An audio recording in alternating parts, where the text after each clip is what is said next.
Hey, wait a minute. Since when is Pismo Beach inside a cave? I wonder, I just think we should have trained left at Albuquerque. You've got to have some serious mad skills to keep up with a velociraptor.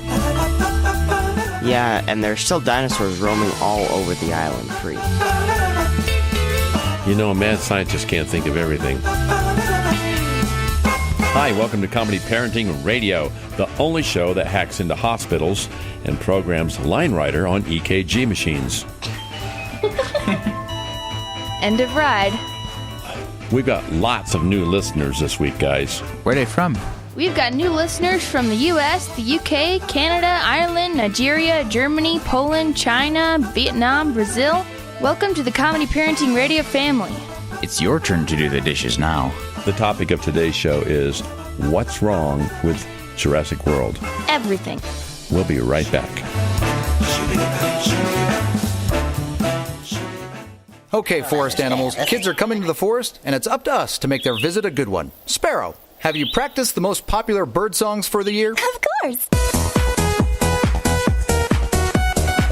Catchy. I like it. River, how's the temperature? It's 50, refreshing 2 degrees, man. I love bird songs. Squirrel. He's not here yet, man. He's late every morning. Bird songs, practice. Okay, turtle. The forest has been preparing just for you. To learn more about cool things to do in the cool forest, visit discovertheforest.cool, brought to you by the U.S. Forest Service and the Forest Council. This is Crazy Russian Dad. You're listening to Comedy Parenting Radio. In Soviet Russia, homework do you. There's antimony, arsenic, aluminum, selenium, and hydrogen, and oxygen, and nitrogen, and rhenium, and nickel, neodymium, neptunium, germanium, and iron, americium, ruthenium, uranium, europium, zirconium... All right, you're back with Comedy Parenting Radio. What's wrong with Jurassic World, the movie? We've got our panel of critics up here today in the studio. How's it going, Courtney? You know, Dad, the color of that purple on your shirt just does not match you. It's not really your color. Oh, okay. Josh, how's it going? I mean, the pancakes were a bit too sweet. Oh, sorry. Elijah on our board of critics today. What's up with you? Well, I have quite a few things to say about your driving.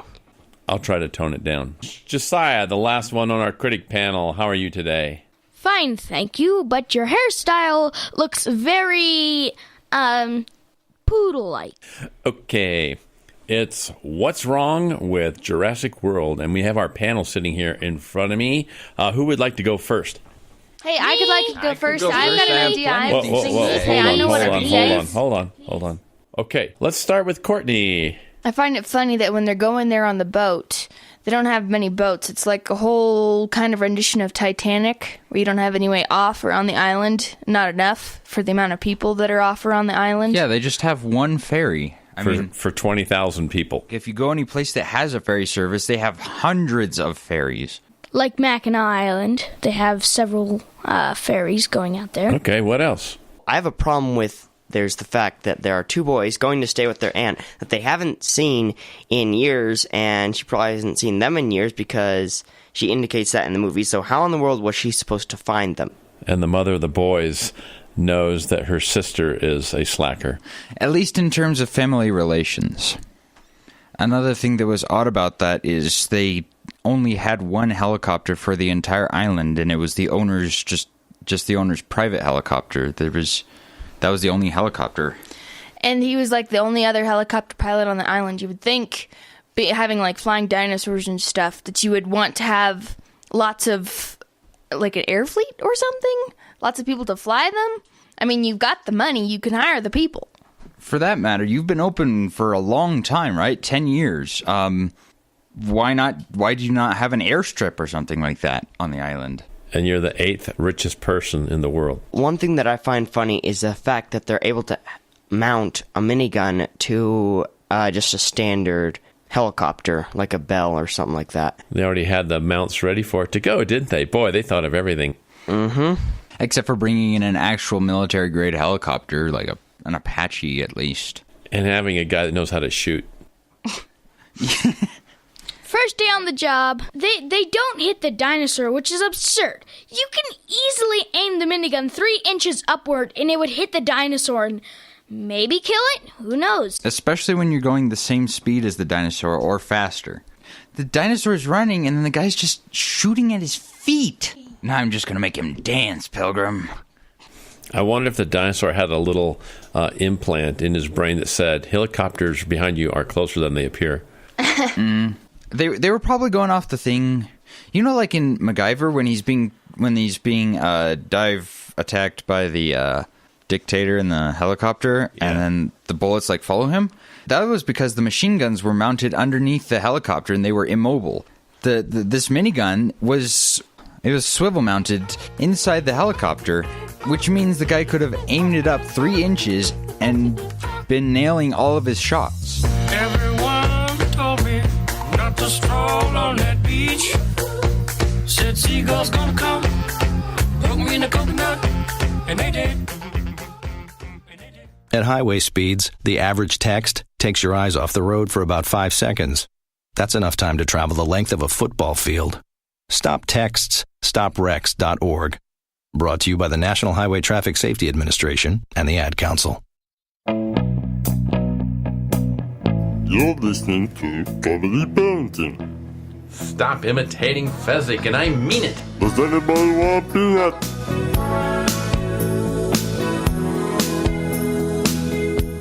There's something seriously wrong about the gate for the paddock for the Indominus Rex. What would that be? They made it the same size as the dinosaur. Is that a problem? Why would you make a door the same size as the dinosaur if the dinosaur's never even going to leave the paddock? It's been there its entire life. It's never going to leave the paddock, probably. The only thing that a door the size of that thing would do is allow it to escape. So let's just make a door that big in case we ever want to have a disaster. Yeah, sometimes I wonder if they set these things up to fail on purpose. They should have had a man door right next to the big door instead of having to open up the big door if the dinosaur was chasing you from one direction. I think OSHA never went there yet. I think it's funny that they have a key button press thing on the inside of the door. Because, people are always just going to be walking in and outside the Indominus Rex paddock, and they need to go open the giant door to leave. So they have the key button on the inside. Speaking of paddocks, why are you going to have flesh-eating animals that you feed from above on a little walkway? Good question. Apparently, it has military applications. Well, I find it very interesting that she had to drive at least 5 miles away from the thing to start calling the command center to ask them where, if it was being tracked. How did a rocket launcher not severely cause bones to crack in the dinosaur when a rocket launcher was shot at it? It didn't fully impact the dinosaur. It hit it a couple feet away. Yeah, the dinosaur got hurt from that. Although, I'm still surprised the dinosaur didn't actually get severely hurt. It got hurt, but it wasn't severe. Do you think the ACU people went to go training at the same shooting school that stormtroopers went to go training at? I want to know why they put the little implant thing on the Indominus Rex, why they put it where the Indominus Rex could actually reach it to rip it out. Could they put it on his back where they could I can't quite reach that spot? Yeah, don't put it on its neck near its head. Put it on its back just above its shoulder blades. Although he could just ram up against a wall and break it. A mad scientist can't think of everything. Nope. Especially when they're Dr. Henry Wu or whatever his face was. You have to put it in that spot where you yourself just cannot reach it when you get that really, really bad itch, right in between your shoulder blades. How do those little perfectly round balls go four-wheeling? That is a very good question. The big thing there is there's no traction for those glass balls. And the grass would be wet on that kind of island most of the time. Well, they were not particularly meant to go anywhere besides that one large flat plain where all of the herbivores were. Apparently you could drive it anywhere because they did, and those kids were the first people to ever think of driving it out of a secured area. Yep. First time in 10 years a guest. That's another thing unlikely, because you guys work at an adventure park, don't you? It's a theme park, right? Mm-hmm. If there's one thing is that stuff like that would be happening all the time. If there's a way for them to not do what they are supposed to do, a lot of times people are going to do it. I'm thinking 50 to 80% of the time they would be doing the wrong thing. You got to wonder how many poor herbivores got rammed into by people just trying to just bam, Or how many dinosaurs sat down on one thinking it was an egg to hatch. It would also be weird and scary to see that one has gone off course, which I think is baloney, that they didn't have a set track that if they go out of this range, they will be able to disable the ball. That's a good point. Why didn't they have an electronic perimeter for the balls so that they couldn't go past a certain distance? Because humans are always good and they will always follow the rules. Especially teenage boys. And you can't think of everything when you're setting this stuff up. You have one of the most exclusive theme parks in the entire world, and you hire a 17-year-old guy who says, "Enjoy your ride." Mm-hmm. And is not really good at his job. Yep. I would think, especially getting into that park, you'd have to have some serious adventure park resume to get that job. Customer skills, at least.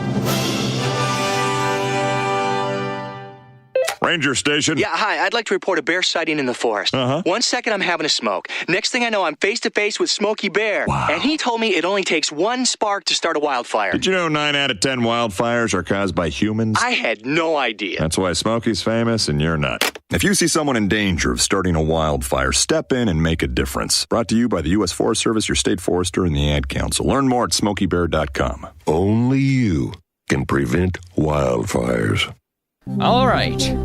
For $1 million and a free trip to Goshen, Indiana, what do the letters CPR stand for?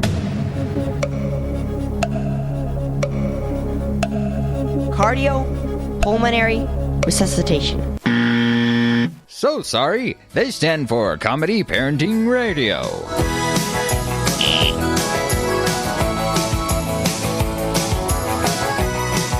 How many Zor balls, or whatever you want to call them, how many of those are there? Because people could pretty much stay indefinitely out in the field.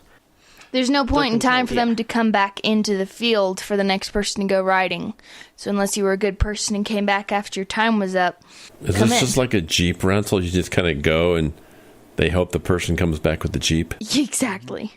You know what my favorite part about this whole Jurassic World movie shtick was? Every carnivore had genius-level intellect.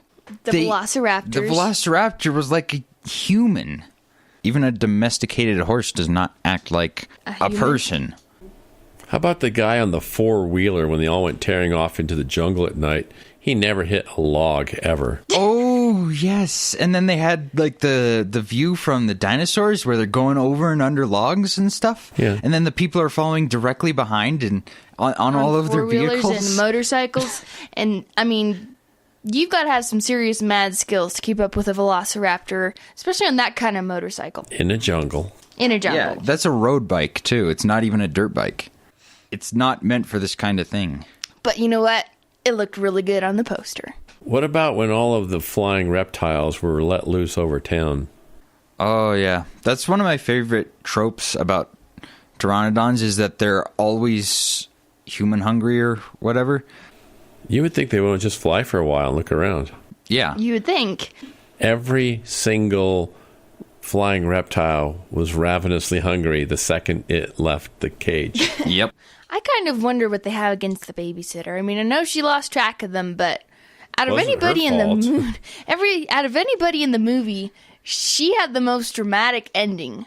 Yeah, that's the thing. That's the thing about Michael Crichton is people don't usually die in that book in his books without a reason. So for like Jurassic Park, there was the bad lawyer. The bad lawyer, and in the book Hammond because he was greedy, but in this movie, the business executive who has been shown to be an actual nice sort of guy, he dies. What's up with that? And the babysitter dies as well. Don't ever lose your kids at a dinosaur theme park. That's the lesson. How does Indominus Rex know that it can't jump down off of a 100-foot cliff into the water? Exactly. The kids didn't. It's never. Everybody does it, but the giant man-eating dinosaur, which is bulletproof. Yeah. Also, Jeep tires never go flat in 25 years. That was a fun part. Hop in and drive on out of there. Gas doesn't evaporate either. And the road was never overgrown with bushes. Yeah. Like trees. Or trees that fell down on it.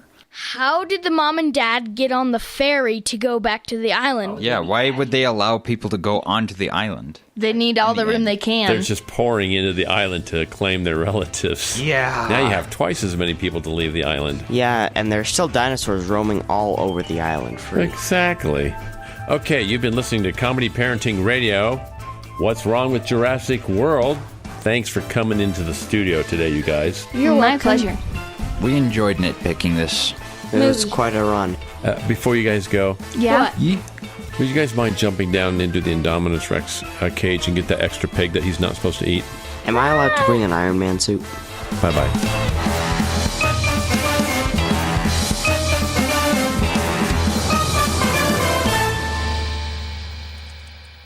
Guys, we're missing the big point here. This is all unrealistic and stuff, but the most unrealistic thing about this is it's a park with living dinosaurs.